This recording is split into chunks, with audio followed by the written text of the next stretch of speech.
শ্রী মায়ের অনেক সন্ন্যাসী সন্তান ছিল। এই রকম একজন সন্তান হচ্ছেন নলিন বিহারী সরকার। তিনিও একদিন মায়ের সঙ্গে নানা বিষয়ে আলোচনা করছিলেন।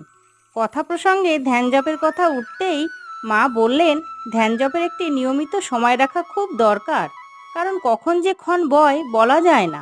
তিনি তো হঠাৎ করে এসে উপস্থিত হয়, টের পাওয়া যায় না। সেজন্য যতই গোলমাল হোক, নিয়ম রাখা খুব দরকার। নলিনবাবু বললেন, কাজের ঝঞ্ঝাট ও অসুখ প্রবৃত্তি তো আছে, সেজন্য সবসময় নিয়ম রাখা সম্ভব হয়ে ওঠে না। মা তখন বললেন, অসুখ হলে তা তো কারোর আয়ত্তে থাকে না, আর নেহাত যদি কাজের ঝঞ্ঝাট হয় তবে স্মরণ প্রণাম করলেও হয়। নলিনবাবু পুনরায় জিজ্ঞাসা করলেন, কোন নির্দিষ্ট সময় ধ্যান জপ করা উচিত? মা তখন বললেন, বাবা, সন্ধিক্ষণেই তাকে ডাকা ভালো। রাত যাচ্ছে, দিন আসছে, আবার দিন যাচ্ছে, রাত আসছে,